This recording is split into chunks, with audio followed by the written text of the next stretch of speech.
Bismillahirrahmanirrahim. Assalamualaikum warahmatullahi wabarakatuh. Yang terhormat Bapak DRH Triawan Alkausar MCSC selaku dosen pengampu mata kuliah struktur dan perkembangan hewan. Maksud dan tujuan pembuatan video ini adalah untuk memenuhi tugas dari mata kuliah tersebut dengan judul Selaput Ekstra Embrionik dengan anggota kelompok Ananda Pramudita, Elijah Husnul Dewi Rahmawati, Fahmi Azrial, dan Septriana. Baik, langsung saja ke materinya. Yang pertama ada pengertian dari selaput ekstra embrionik itu adalah beberapa selaput yang terbentuk pada masa perkembangan embrional yang berasal dari tubuh embrio, namun terletak di luar tubuh embrio dan tidak menjadi bagian dari tubuh embrio.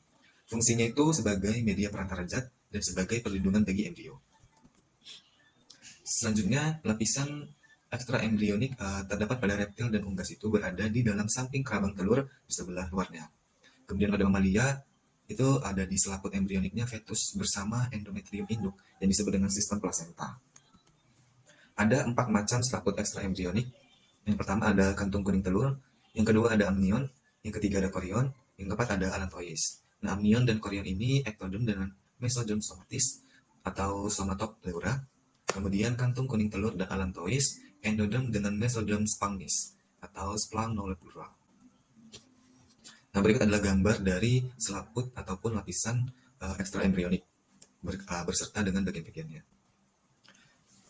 Kemudian pembahasan mengenai perkembangan amnion dan korion. Nah, perkembangan amnion dan korion dimulai setelah proses gastrulasi dan neurulasi dengan pembentukan lekukan somatopleura, mesoderm, dan ektoderm.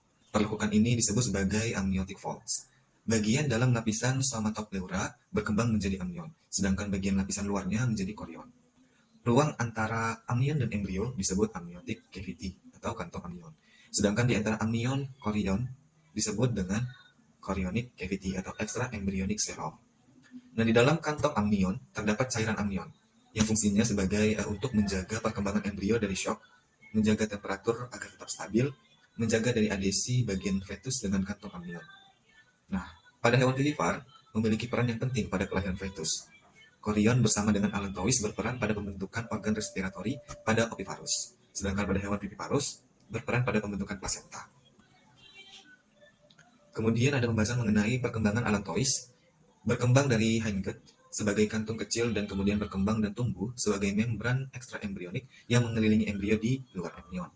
Pada mamalia, garis allantois berfusi dengan mesoderm dari korion untuk membentuk allantokorion yang akan berkembang membentuk sistem pembuluh darah. Pada oviparus, pembentukan allantois terjadi di antara amnion dan yolk sac pada satu sisi, dan pada korion di sisi lainnya. Mesoderm dari allantois berfusi dengan mesoderm dari korion membentuk lapisan korioallantois. Lapisan ini menembus melewati membran vitelin dan kantong albumin serta berfungsi membantu dalam penyerapan albumin dan air. Bagian distal dari allantois berhubungan dengan hindgut dengan membentuk tangkai allantois atau allantoic stalk.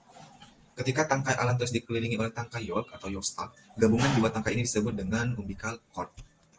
Nah, pada viviparus, pembentukan allantois berfungsi untuk suplai sirkulasi darah dari induk ke embrio yang berisi oksigen dan nutrisi. Kemudian ada pembahasan mengenai perkembangan yolk stalk. Pada mamalia endoderm berkembang dan menyelubungi yolk stalk memiliki peran pada respiratori, hemapotik, dan penyimpanan. Bersama dengan allantois membentuk placenta dan umbilical stalk.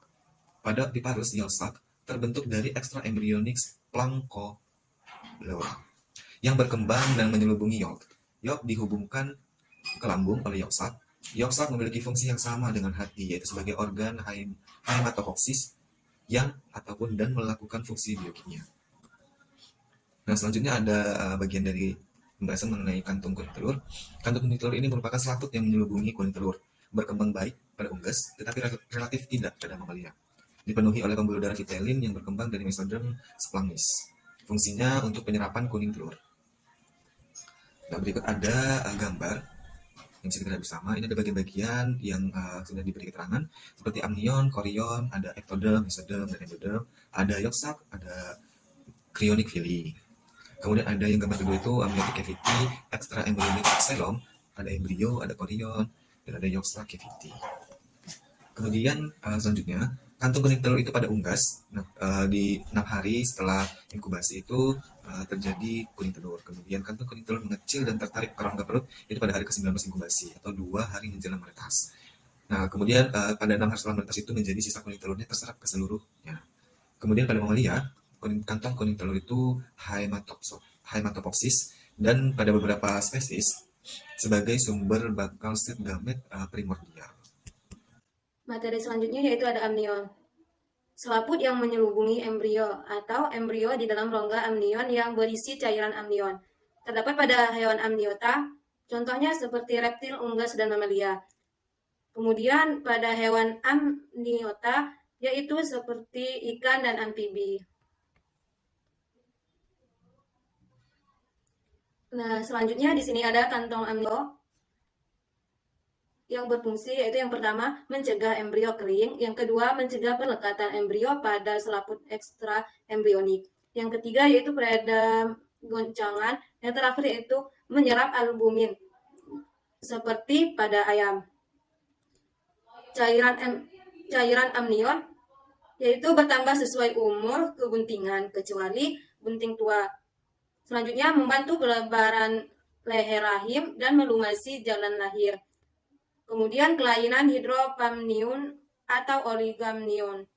Selanjutnya amnion sapi pada umur 3-7 bulan atau amnion plaku atau penebalan putih di beberapa tempat. Unggas pada amnion berasal dari pelipatan somatoflora dalam amnion luar, yaitu korion, atau dipindahkan ruang ekstra embrionik. Cairan tersebut yaitu seperti ginjal fetus, kelenjar mulut, dan alat pernapasan. Kemudian ada fungsinya yaitu untuk mengembang, melindungi, serta memungkinkan pergerakan. Amnion pada mamalia. Mamalia non-invasif berasal dari pelipatan somatoflora.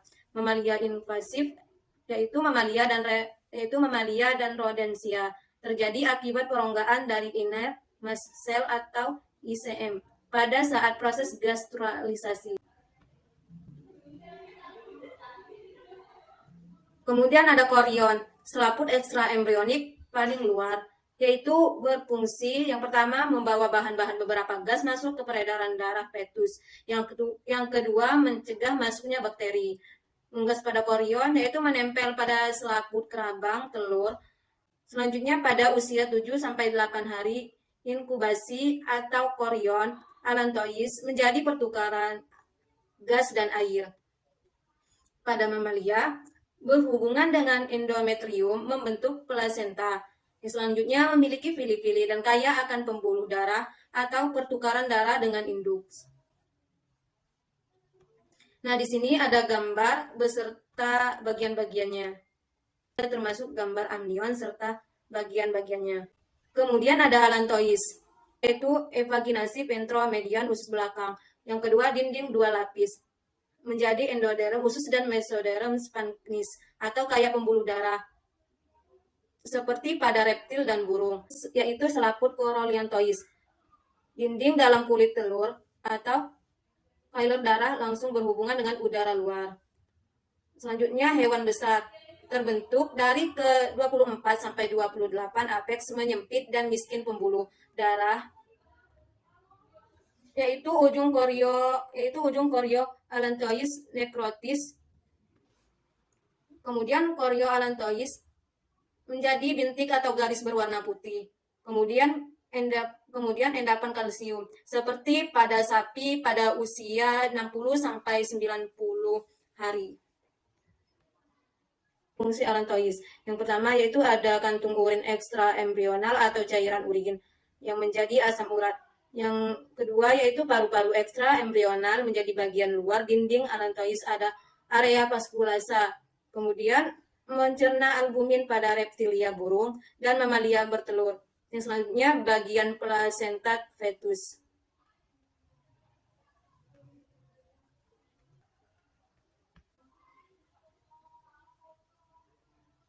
Allantois